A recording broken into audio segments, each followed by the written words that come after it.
outset, I'm very grateful to my good friend, Dr. Lawrence, for inviting me to this and to the IPCA team for making this possible. So I'm going to start talking about how to approach arrhythmias in children.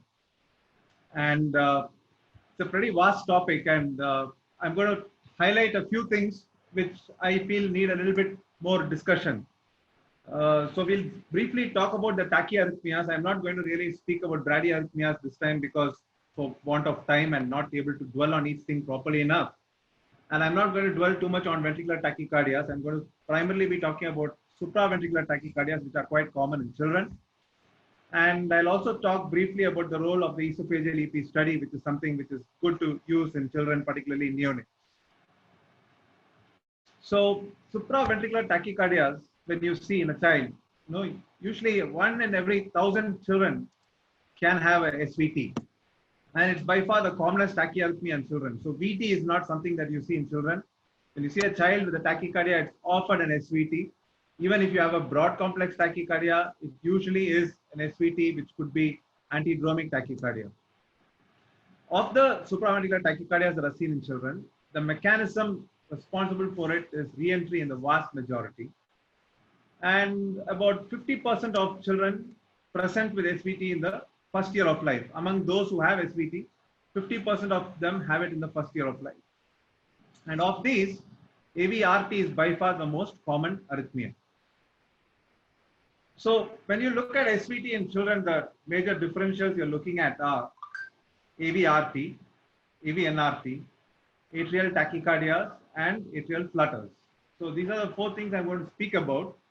And I have put them in the order in which you sort of tend to see them in pediatric population. So when you look at an arrhythmia, you broadly classify it as either AV nodal dependent or AV nodal independent. So if the arrhythmia circuit involves the AV node, it obviously depends on the AV node. And this means that if you block the AV node by either giving something like adenosine or doing a carotid sinus massage, then you could quite effectively terminate the arrhythmia. So AV nodal dependent arrhythmias are AVNRT and AVRT, and they respond to medications which can help block the AV node. AV nodal independent arrhythmias are arrhythmias which have nothing to do with the AV node, and AV node is just a passive bystander. So an arrhythmia like an atrial tachycardia or an atrial flutter or an atrial fibrillation, where the atrium is basically the driver, the AV node is just passively going to conduct the impulses that come and hit it. And so the AV node really doesn't have any role in the arrhythmia per se. And hence, even if you block the AV node, the arrhythmia would still be continuing. So you may block conduction of an atrial tachycardia down to the ventricle, but your atria are still going to be going on in the atrial tachycardia rate. So they would be AV nodal independent arrhythmia. So typically, if you had an ECG of somebody having an atrial flutter or an atrial tachycardia and you gave them adenosine and blocked the AV node, you would then continue to see P waves going on at the fast rate, and your QRSs would be much slower because you have blocked AV nodal conduction. But you have not terminated the tachycardia. Your tachycardia is still continuing. And once the drug's effect wears off, the AV nodal conduction will resume and your ventricular rate will become fast. There's another way in which arrhythmias are generally classified. And this sort of makes, you find electrophysiologists usually using this jargon, and it only makes things a little confusing. But to sort of make it simple, they talk about tachycardias as either long RP tachycardias or short RP tachycardias. Now, when you say a long RP tachycardia and when you say short RP, you basically look at the RP interval and you look at the PR interval. So if the RP is less than your PR, it would be a short RP tachycardia. Whereas if your RP is longer than your PR, it would be a long RP tachycardia. So when you look at a short RP tachycardia, your AVRT, orthodromic AVRT, AVNRT, which is a typical form of slow fast AVNRT, they would generally come under short RP tachycardia. Whereas when you look at a long RP tachycardia, where actually your PR interval is quite short, that's something you usually see in atrial tachycardias or an AVRT where you have a slowly conducting accessory pathway, or an atypical AVNRT like a fast flow AVNRT. So I'll come to each of these in a little bit detail to make it easy.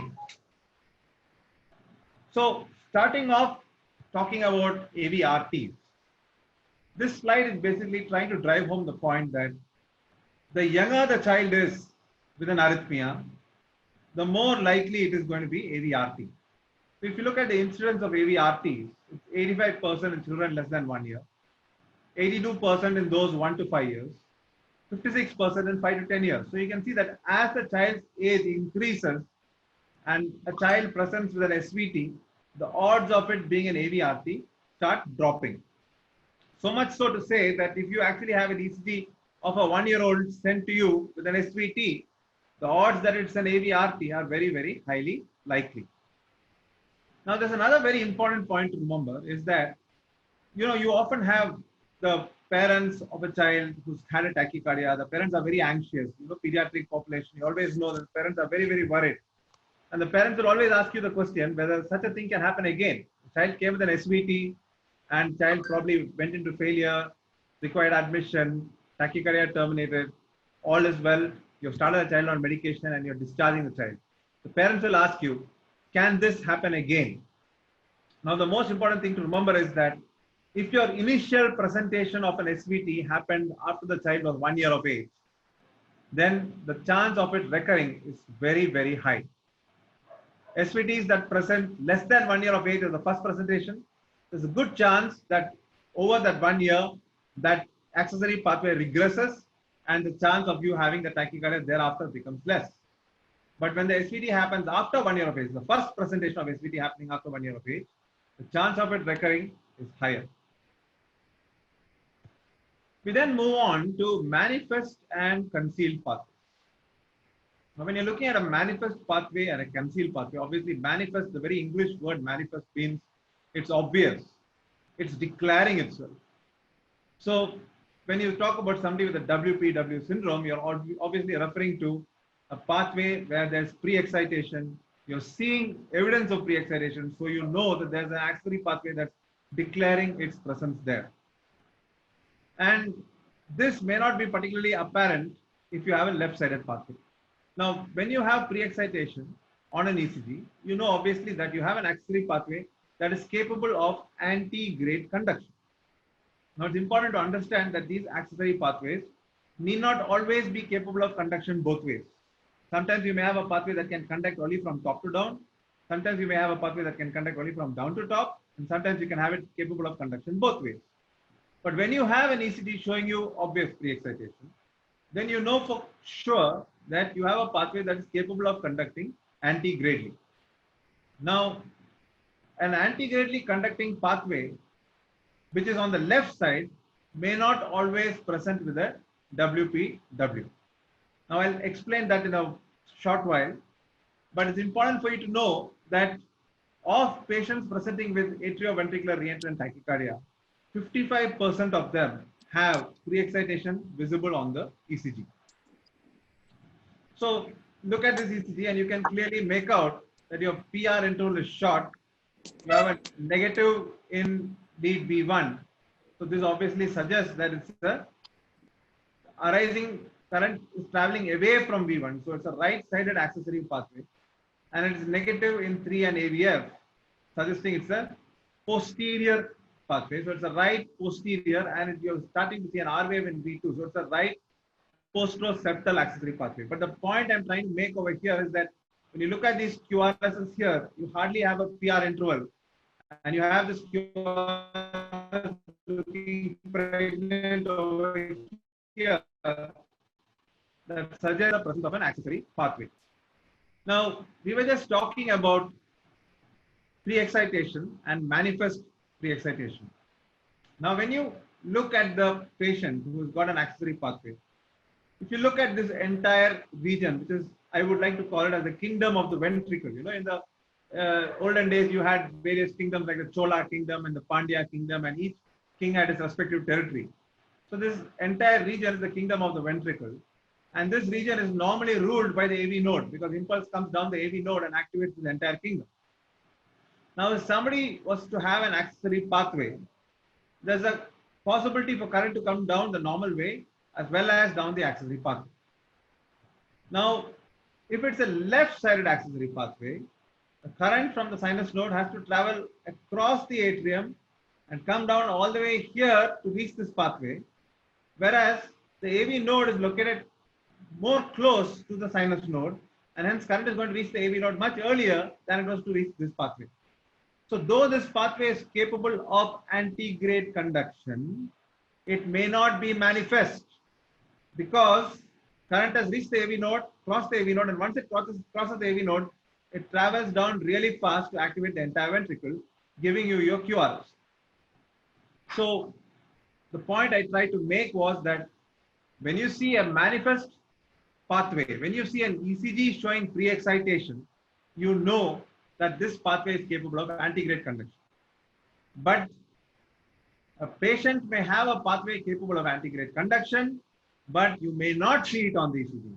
And that usually happens with left-sided pathways. They're capable of antegrade conduction, but they are not manifest just because they are located very far away from the sinus node. And in this ongoing competition between the AV node and the pathway, current reaches the AV node and travels down to activate the ventricles much faster than it would reach the accessory pathway. So I was talking to you about this kingdom of the ventricle, and in a given patient, the ECG can change from time to time. For example, let's say you're listening to a boring talk like my talk at the moment, and when this talk gets boring, you obviously have increased vagal outflow, you start feeling sleepy.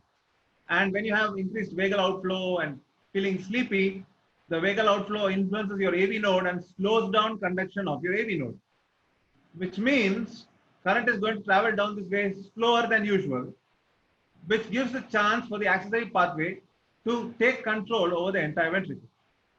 So the accessory pathway takes control of the entire ventricle, leading to greater pre-excitation that you can see on this ECG. So you have an ECG with a great deal of pre-excitation, and the same person, if you were to do his ECG later in the day when he was going around with his fiancée or something like that, and he had a lot of adrenaline circulating inside him, then you would have the AV node conducting really slick and giving the pathway a stiff competition, leading to a relatively narrow QRS. So in a patient with a manifest pre-excitation, the ECG can vary from time to time based on the amount of activation of the AV node and the pathway. So is that clear with all of you? We'll now move on from that point to the location of the pathways. So pathways can be located around the tricuspid annulus and around the mitral annulus. And the location of the pathway has been defined based on the anatomical appearance of where the pathways can be located. So you can call pathways as being posteroseptal or being mid-septal, anteroseptal, anterior, right lateral, right posterior. So these are how pathways are generally located, and this is based on the left anterior oblique view where you see the tricuspid annulus and the mitral annulus en face. Now it's important for you to understand that though we say anterior and posterior, in the real human body, what is anterior is actually what is superior, and what's posterior is actually what is inferior. So posteroseptal pathway is anatomically, actually, if you were to look at it, it would actually be inferior or infroseptal. So how do you decide from an ECG as to where a pathway is located? Now, there are a lot of algorithms which sort of, some people are very smart, they can sort of mug up an algorithm, look at an ECG and read off from it as to where a pathway is located. I'm not capable of doing that. I generally sort of look at the ECG and try to use the vectors and figure out where the pathway is. And I find that a lot easier than trying to memorize an algorithm. So when you sort of look at that, when you're looking at an ECG, if you have a transition after V2, it's most likely a right-sided pathway, because it basically means the current is traveling away from V1. So current is coming to the right side, V1 is a right-sided lead, current is traveling away from V1, and so it's a right-sided pathway. Same way, 2-3 AVF are inferior leads. So if you see negative in 2-3 AVF, current is traveling away from the inferior aspect, which is also the posterior aspect. So if you see prominent QSS and 2,3 AVF, you're talking about a posteriorly located pathway. So here on this ECG, you can see that you've got a negative in V1, current is traveling away from V1, so it's a right-sided pathway. From V1 to V2, it quickly changes to you starting to see an R wave here, so that sort of makes it probably septal. And when you look at 2,3 AVF, they're all positive, particularly in 2 and AVF. So it makes you think of a right-sided pathway, which is probably anteroseptal in location. So moving on from there to the tachycardia ECG. So in somebody who's got an orthodromic AVRT, you generally see a short RP tachycardia. In other words, your RP interval is shorter than your PR interval. However, the RP interval is usually more than 70 milliseconds. In an AV NRT patient, the RP interval will be less than 70 milliseconds. And when you look at an ECG of a patient with an AVRT, I just told you an orthodromic AVRT will give you a narrow complex tachycardia. Your RP interval is going to be short.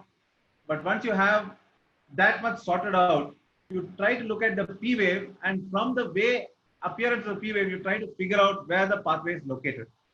So when you're talking about orthodromic AVRT, the current is traveling down the AV node, activating the ventricle, then going up the accessory pathway to activate the atrium. So wherever the pathway lands in the atrium is from where the atrium is going to get activated. So let us say it's a left-sided pathway. If the pathway, when the current travels and up the pathway to activate the atrium, it will activate the left atrium first. So when the left atrium gets activated first, current is going to travel from there to activate the rest of the atria.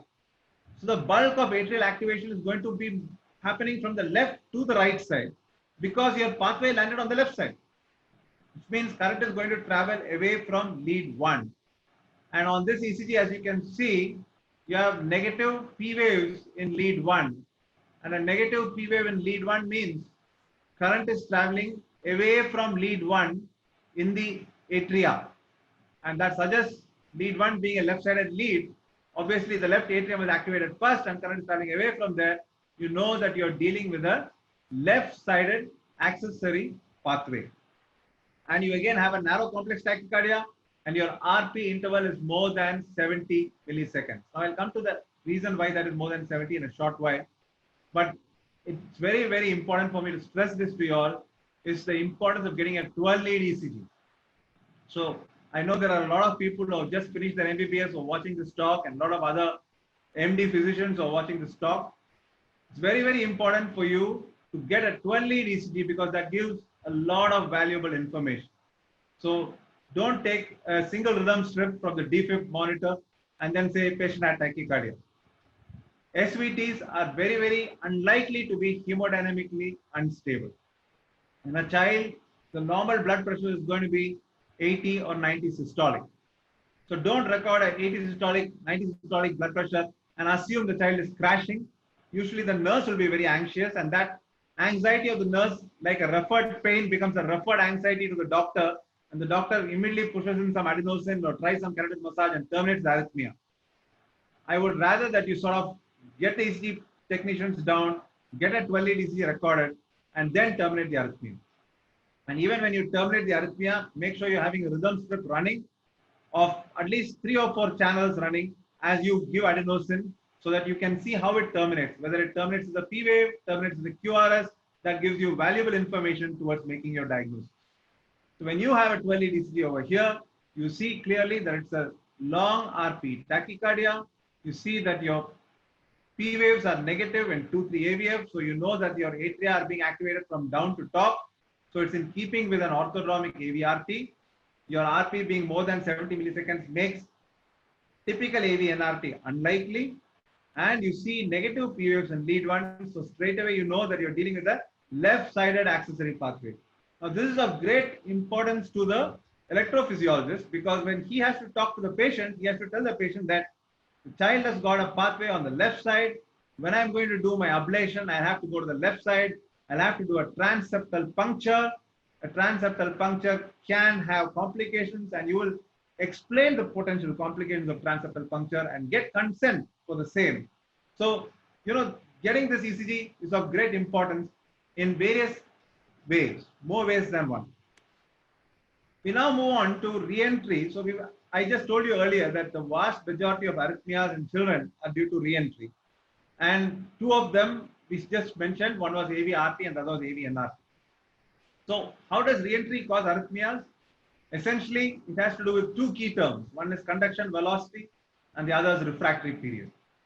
So you should have two pathways which are connected to each other. So you have two ways for current to travel.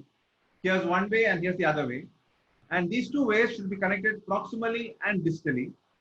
They should have an area in between which is electrically inert. And these two ways should have different conduction velocities and different refractory periods. So these are the prerequisites for you to have re-entry to happen. So you should have two ways, and these two ways should differ in their conduction velocities and their refractory periods. And that is what is going to make the difference. So what usually happens is that when the person has got two ways for current to travel, like you have the AV node and an accessory pathway, every single impulse that comes travels down both. Now, when it travels down both, you obviously have part of the ventricle getting activated early, abolishing your PR interval flat isoelectric line, leading to the appearance of this pregnant QRS, where you have this sort of pre-excitation appearing. This pre-excitation is because part of the ventricle has got pre-excited, got excited earlier than usual. It was not meant to get activated early, but because of this pathway, it has got activated early. If this pathway was not here, this AV node would have activated and this area would have got activated pretty late. So because of that, your QRS is not narrow, your QRS sort of become broad and you've got a pre-excited QRS. Now, when this person has a premature atrial beat happening, you have a PAC, which has happened earlier than usual. The normal P wave was looking like this, and the next P wave was supposed to happen somewhere around here, but you have a PAC happening over here now. Now, when this PAC happens, it knocks on both doors to take it down. But the accessory pathway has got a longer refractory period. So it conducts fast, but it has a longer refractory period. Remember, I told you for re-entry, you should have different conduction velocities. So this guy conducts slow, this guy conducts fast. But you should also have different refractory periods. This guy is long refractory period, this guy is short refractory period. So when the PAC comes, this guy cannot take that PAC down because he has a long refractory period. He's saying, I need some more time to recover my conduction.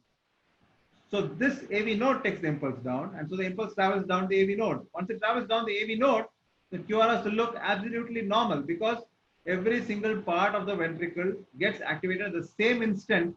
That is the beauty of God's creation, because current travels down the right bundle, travels down the left bundle, and these Purkinje fibers go to every single village inside the ventricular kingdom.